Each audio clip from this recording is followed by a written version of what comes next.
അപ്പോൾ അച്ഛൻ സുഖമില്ലാതെ കിടപ്പാണ്, അത് കാരണം അച്ഛൻ അടിക്കില്ല. അപ്പോൾ ഞങ്ങൾ നാടകം കാണാനും എല്ലാം കൂടി അമ്മയും കുറച്ച് പേരെല്ലാം കൂടി പോയിരുന്നു നാടകം കാണാനായിട്ട്. അപ്പോൾ നാടകത്തിൻ്റെ ഇടയ്ക്ക് വന്ന് ഇൻ്റർവെല്ലൊക്കെ വിടില്ലേ, അപ്പോൾ അമ്മയും ഞാനും കൂടി പുറകെ ആ മേക്കപ്പ് റൂമൊക്കെ ഉള്ള സ്ഥലത്ത് അവിടെ എന്നെ കൊണ്ടുപോയി. അവിടെ കൊണ്ടുപോയിട്ട് അപ്പോൾ അവിടുത്തെ മലയാളിയാണെന്ന് പറഞ്ഞു ആദ്യത്തെ ഭാര്യ പങ്കജവല്ലി.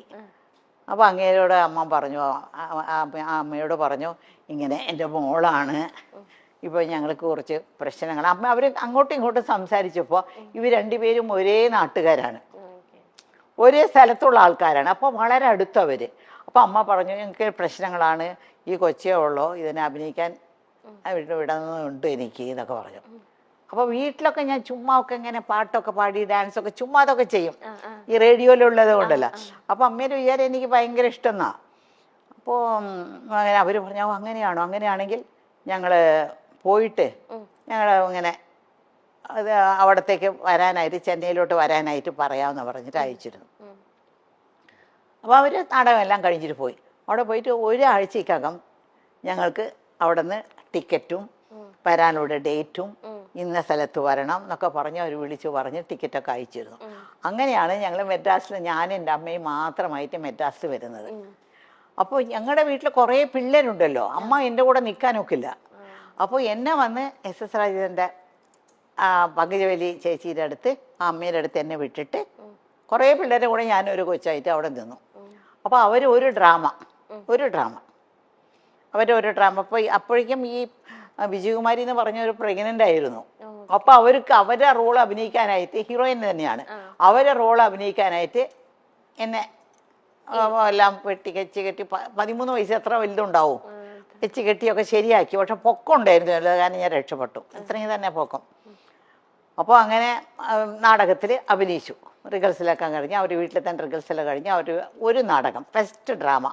ഈ ഡ്രാമ കാണാനായിട്ട് MGRഉം അന്നത്തെ വലിയ ഡയറക്ടർ, ഇന്ന് മണിരത്നം എന്നൊക്കെ പറയുന്നില്ല, അന്നത്തെ വലിയ ഡയറക്ടറാണ് രാമണ്ണ എന്ന് പറയുന്ന ഒരാൾ, അങ്ങേരും കൂടിയെല്ലാം അവരാണ് പ്രസിദ്ധി നാടകത്തിന് വന്നിട്ട് ഇങ്ങനെ ഇരുന്ന് നാടകം കണ്ടപ്പോൾ MGRഉം അവരും പറഞ്ഞു, കോഴിപ്പെണ്ണി കൊള്ളാമല്ലോ, നമ്മുടെ പടത്തിൽ ഒരു ക്യാരക്ടർ ഉണ്ടല്ലോ അതിന് ഇങ്ങനെ കൂടെ അഭിനയിക്കാനായിട്ട്, പൊക്കമുള്ളത് കാരണം നമുക്ക് ശരിയാക്കാന്ന് പറഞ്ഞു.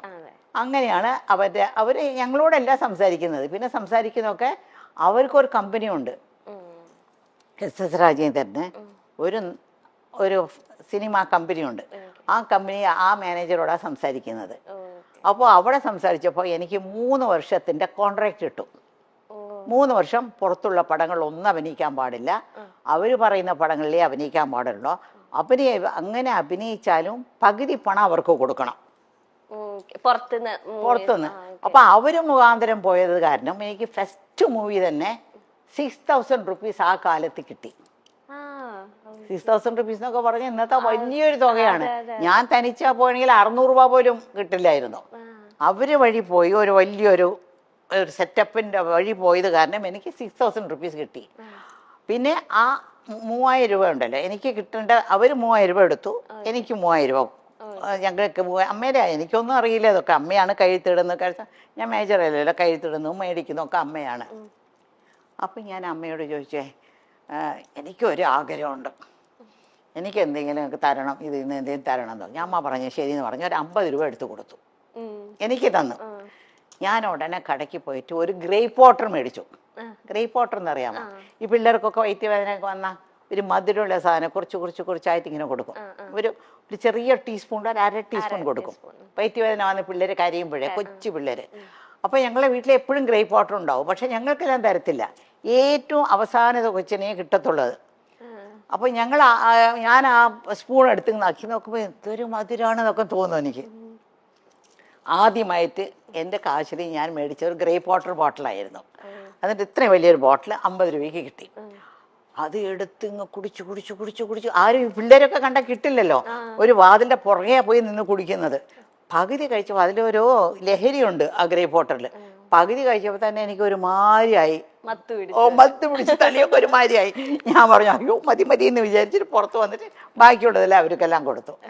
അതാണ് എൻ്റെ ആദ്യത്തെ ശമ്പളത്തിൽ ഞാൻ ആദ്യം മേടിച്ചൊരു സാധനം.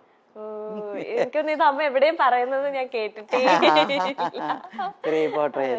ഇപ്പം അമ്മ പറഞ്ഞു ചെന്നൈയിലേക്ക് അമ്മേനെ ആ ഒരു ചേച്ചിയുടെ അടുത്ത് ആക്കിയിട്ട് അമ്മ പോയി. അപ്പം 13 വയസ്സേ ഉള്ളൂ. അപ്പം അമ്മയ്ക്ക് ഇങ്ങനെ ഒറ്റപ്പെടൽ ഇങ്ങനെ അനുഭവിച്ചോ? ഒരു പുതിയ സ്ഥലം ഒറ്റപ്പെടൽ അനുഭവിച്ചില്ല. കാരണം ഞാൻ പോയി താമസിക്കുന്നത് പങ്കുചക്കാരെ വീട്ടില്. അവിടെ അവർക്കും കുറേ പിള്ളേരുണ്ട്. ഇന്ന് വരെയ്ക്കും അവരൊക്കെ എൻ്റെ ഭയങ്കര ക്ലോസ് ആണ് അവരെല്ലാം.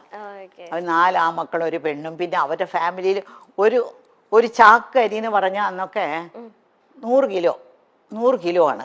ആ ഒരു ചാക്ക് അരിയാണ് അവർ വീട്ടിൽ ദിവസം ഉണ്ടാക്കുന്നത്. അത്രയും പേര് അവരുടെ വീട്ടിലൊന്ന് ഊണ് കഴിക്കും. ആര് വന്നാലും പോയാലും അവർ വീട്ടിലും ഉണ്ടാവും. എംജിആർ പറഞ്ഞ് കേട്ടിട്ടില്ല, എംജിആറുടെ വീട്ടിൽ ആര് പോയാലും ഊണ് കഴിച്ചിട്ടേ വിടുള്ളൂ. അതുപോലെ SS രാജേന്ദ്രന്റെ വീട്ടിൽ ആര് പോയാലും അവർ ഊണ് കഴിച്ചിട്ടേ പോകാവൂ. ഒരു ചാക്കരി. അപ്പൊ എത്ര പേരുണ്ടാവണം. അത് കാരണം ഒറ്റപ്പെടലേ ഇല്ല എനിക്ക്. കളിച്ചും ചിരിച്ചൊക്കെ അങ്ങനെ നടക്കും. അതിൻ്റെ ഇടയ്ക്കാണ് ഈ പാസം പടത്തിന് പോയി. അങ്ങനെ പോയപ്പോ പിന്നെ അപ്പോഴാണ് പാസത്തിന്റെ ഇത് ആദ്യത്തെ ദിവസം ആ നാടകത്തിലൊന്ന് ആലോചിച്ച് നോക്ക്. ആദ്യത്തെ നാടകത്തിൽ തന്നെ എനിക്ക് എംജിആറിന്റെ പടം കിട്ടി. അപ്പൊ എംജിആറിന്റെ ഷൂട്ടിംഗ് ആണ്. വാഹിനി വിജയ എന്ന് പറഞ്ഞ വലിയ സ്റ്റുഡിയോ ഉണ്ട് അവിടെ. ആ സ്റ്റുഡിയോയിലാണ് ഷൂട്ടിംഗ് നടക്കുന്നത്. അപ്പോൾ ഷൂട്ടിംഗ് നടക്കുമ്പോൾ ഞാൻ ആദ്യത്തെ ഷൂട്ടിംഗ് തന്നെ ഞാൻ വന്ന് വിളമ്പും, ചോറിങ്ങനെ വിളമ്പും. അതിൻ്റെ കാര്യം മറന്നുപോയി. അതായത് ആ ആദ്യത്തെ ഷൂട്ടിങ്ങിൽ തന്നെ അത് 2 ഭാഷയിലെടുക്കുന്നത്, തെലുങ്കിലും തമിഴിലും. ഇപ്പോൾ ഒക്കെ ഒരു പടം ഇപ്പോൾ മണിച്ചിത്രത്താഴ് എടുത്തുകൂടെ നല്ലതുപോലെ ഓടിയ പിന്നെയാണ് അവിടെ മുത്തു എന്ന് പറഞ്ഞെടുത്തത്. അത് വേറെ ദിവസം നല്ല ഓടിയ. അത് അന്നത്തെ അങ്ങനെയല്ല. NTR എന്ന് പറഞ്ഞാൽ അവിടുത്തെ ഏറ്റവും വലിയ തെലുങ്കിലെ ഹീറോ ആണ്. MGR ഇവിടെ തമിഴ്നാട്ടിലെ വലിയ ഹീറോ ആണ്. NTRന്റെ പേരായിട്ട് ശാരദ, നമ്മുടെ ശാരദയല്ലേ, ആ ശാരദയും ഞാൻ MGRന്റെ പേരായിട്ട്. ഇപ്പോൾ ആദ്യം ഒരു ഷോട്ട് ഞാൻ അഭിനയിച്ച് പോയിട്ട് കഴിഞ്ഞ പിന്നെ ഞാനും MGR വന്നിരിക്കും.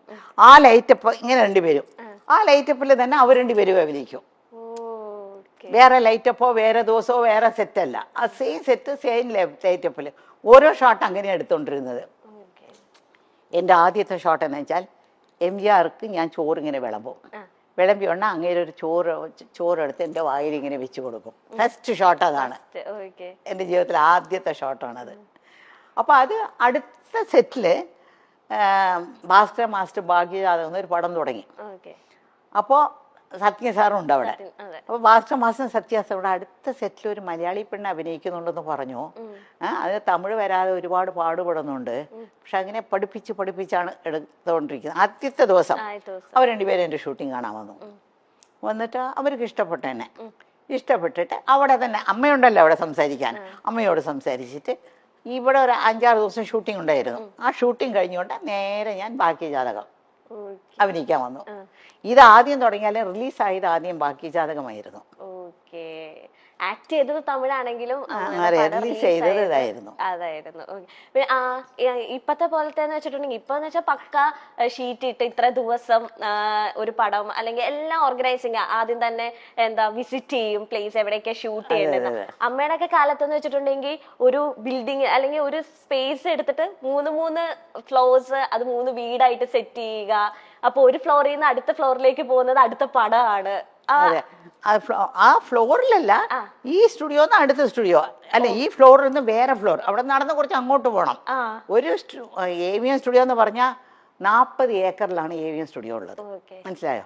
അപ്പോൾ ആ AVM സ്റ്റുഡിയോയില് ഒരു 10-30 സെറ്റുകളുണ്ട് അവിടെ, ഫ്ലോറുകളുണ്ട്. അപ്പൊ ഈ ഫ്ലോറിൽ നിന്ന് നടന്നിപ്പോ നിങ്ങളുടെ ഇവിടെ നിന്ന് ഇറങ്ങിയില്ലേ, അടുത്ത ഫ്ലോറിലേക്ക് പോകണം.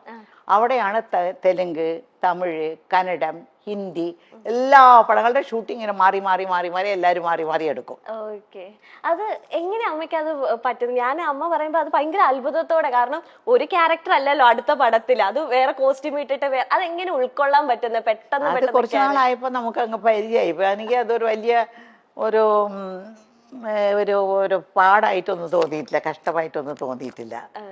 അങ്ങനെ കാലത്ത് അന്നൊക്കെ ഞങ്ങളുടെ അടുത്ത് കോൾ ഷീറ്റ് മേടിക്കുന്നു. ഇപ്പൊക്കെ ഒരു പടത്തിനാണ് കോൾ ഷീറ്റ്. 40 ദിവസം കോൾ ഷീറ്റ് കൊടുത്താൽ ആ പടം തീർക്കാം.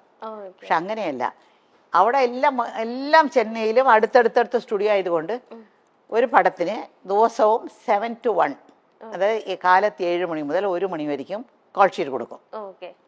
കോൾ ഷീറ്റ് കൊടുത്താൽ ആ ഒരു 10-15 ദിവസം കൊണ്ട് ആ പടം തീർക്കും. അല്ലെങ്കിൽ അടുത്ത മാസം ഷെഡ്യൂൾ കൊടുക്കും. അത് കഴിഞ്ഞാൽ പിന്നെ ഉച്ചയ്ക്ക് 2 to 9 എന്നുണ്ട്, 2 മണി മുതൽ 9 മണി വരെയും ഷൂട്ടിംഗ് ഉണ്ട്. അത് അങ്ങനെ ഒരു പടത്തിന് കൊടുക്കും. അത് ഒരു 10-15-20 ദിവസം കൊടുക്കും. പിന്നെ രാത്രി 10 to 2 എന്ന് പറഞ്ഞൊരു ഷൂട്ടിംഗ് ഉണ്ട്, 10 to 2. അത് വരയ്ക്കും. ചില തീർക്കാൻ പോകുന്ന പടങ്ങളുണ്ട്, അപ്പം 10 to 5 വർക്ക് ചെയ്യും. അപ്പോൾ ഇത് മൂന്നും കഴിഞ്ഞിട്ട് ഞാൻ മേക്കപ്പ് റൂമിൽ പോയി ഇങ്ങനെ പല്ലൊക്കെ തേച്ചിട്ട് വേറെ കോസ്റ്റ്യൂമൊക്കെ ഇട്ടിട്ടാണ് പോകുന്നത്. അടുത്ത ഇത് തന്നെ പിറ്റേ ദിവസം 7 to 1 പോകുന്നത്. അപ്പൊ ഒരു ദിവസം മൊത്തം 4 പടമൊക്കെ അഭിനയിച്ചിട്ടുണ്ട്. ഒരു ദിവസം 4 പടം. ഇപ്പൊ രാവിലെ നോക്കിയാ ഷീലാമ്മ, ഞങ്ങൾ അന്ന് നസീർ സാറിന്റെ നായികയായി കാണുമ്പോഴും ഇപ്പൊ കെന്ന ഷോയിൽ വന്നിരിക്കുമ്പോഴും സൗന്ദര്യത്തിന്റെ കാര്യത്തിൽ ഷീലാമ്മയെ കടത്തിവെട്ടാൻ ഇവിടുത്തെ ഒരു നായിക നടിക്കും സാധിക്കില്ല. എന്താണ് ഷീലാമ്മയുടെ ഈ സൗന്ദര്യ രഹസ്യം? അയ്യോ, ഇതെന്തോന്നാ ചോദ്യം? ഇത് എല്ലാ നടികളോടും നിങ്ങൾ ചോദിക്കുന്ന ചോദ്യമല്ലേ? വേറെ പുതിയതായിട്ട് വല്ലതും ചോദിക്കൂ. അന്ന് നല്ല സൗന്ദര്യമൊന്നും ഇപ്പോഴില്ലെന്ന് എനിക്ക് നല്ലപോലെ അറിയാം. ഓർഡിനറി ഒരു സ്ത്രീ, ഈ പ്രായത്തിന് ഒത്ത ഒരു സ്ത്രീ ആയിട്ട് ഞാൻ എന്നെ കാണുന്നുള്ളൂ. പക്ഷെ ഞാൻ ആദ്യമായിട്ടാണ് ഷീലാമ്മനെ നേരിട്ട് കാണുന്നത്. ഞാനിങ്ങനെ ഇന്റർവ്യൂസ് അല്ലെങ്കിൽ നമ്മൾ ടിവിയിലൂടെ മൊബൈൽ ഫോൺസിലൂടെ ഒക്കെ ആണല്ലോ ഇന്റർവ്യൂസ് ഒക്കെ കണ്ടിട്ടുള്ളൂ. അപ്പം ഞാനപ്പോ ഓർക്കാം, അമ്മ ഇപ്പൊ നല്ല സുന്ദരമായിട്ടിരിക്കും, അപ്പൊ ആ കാലത്ത് എന്ത് ഭംഗിയായിരിക്കും. നമുക്ക് ആ കാലത്തിൽ അമ്മേനെ നേരിട്ട് കാണാനൊന്നും സാധിച്ചിട്ടില്ലല്ലോ, അപ്പൊ എന്ത് ഭംഗിയായിരിക്കും എന്ന് ഞാനിങ്ങനെ ആലോചിക്കുകയായിരുന്നു. അമ്മ എന്തെങ്കിലും ഡയറ്റോ അങ്ങനെ എന്തെങ്കിലുമൊക്കെ ഫോളോ ചെയ്യുന്നുണ്ട് ഇപ്പം? അതെ, ഞാൻ പറയട്ടെ, സിനിമയിൽ വന്ന് 10-20 കൊല്ലം കഴിഞ്ഞിട്ടാണ് ഞാൻ അഭിനയം നിർത്തിയിട്ട് ഞാൻ ഊട്ടിയിൽ പോയി, പിന്നെ മകന് വേണ്ടി പോയത്. ഈ 10-20 കൊല്ലം വരയ്ക്കും ഞാൻ അഭിനയിച്ചുകൊണ്ടിരുന്ന കാലം വരയ്ക്കും ഫേഷ്യൽ എന്ന് പറയുന്ന സാധനം എനിക്ക് അറിയില്ല. അറിഞ്ഞെങ്കിൽ ചെയ്തേനെ. അന്നൊന്നും ഇല്ല, ഫേഷ്യലൊന്നും ഇല്ല. ഇപ്പൊ ഫേഷ്യൽ ചെയ്താൽ ഭംഗി വരും, ഫേഷ്യൽ ചെയ്താൽ അത് കുറഞ്ഞ അതൊക്കെ ചുമ്മാ ഒരു ഫ്രഷ്നെസ് കിട്ടും. ഫേഷ്യൽ ചെയ്ത ഒരു ഫ്രഷ് ആയിരിക്കും. ഒരു കല്യാണ പെണ്ണ്, ഇപ്പോൾ കല്യാണ പെണ്ണിൻ്റെ അമ്മയും കല്യാണ പെണ്ണിൻ്റെ അച്ഛനും എല്ലാവരും ഫേഷ്യൽ ചെയ്ത് എന്തൊക്കെയോ മുഖത്തൊക്കെ ഇട്ടിട്ട് അങ്ങനെയല്ലേ. പക്ഷേ ഞങ്ങൾക്കൊന്നും ആ കാലത്ത് അത് ഇല്ല. ഇരുന്നെങ്കിൽ ചെയ്യുമായിരുന്നു. അതെനിക്കറിയില്ല, ആ സമയത്തൊന്നും ഞങ്ങൾ ചെയ്തില്ല. സിനിമയൊക്കെ അഭിനയിച്ച് വീട്ടിൽ ചുമ്മാതിരിക്കുമ്പോൾ വേറെ ജോലിയൊന്നും ഇല്ലാതിരിക്കുമ്പോൾ ഇവരൊക്കെ കൂട്ടുകാരികളെല്ലാം ഫേഷ്യൽ ചെയ്യാനായിട്ട് ബ്യൂട്ടി പാർലർ പോകുന്നുണ്ടോ, എന്നാൽ നമുക്ക് സുന്ദരിയാവാന്ന് പറഞ്ഞ് പോയി ചെയ്തിട്ടുണ്ട്. വീട്ടിലത്തെ പൊടിക്കൈകളൊക്കെ അമ്മ ട്രൈ ചെയ്യാറുണ്ടോ? മഞ്ഞള്, നമ്മളൊക്കെ ചേർന്ന് മഞ്ഞൾ അരച്ച് വെക്കുക, കടലമാവ് ഇടുക, അങ്ങനെ അതൊന്നും ഞാൻ ചെയ്യാം. അതൊന്നും എന്നെ കൊണ്ട് വയ്യ. അത്രയും ക്ഷമയൊന്നും എനിക്കില്ല.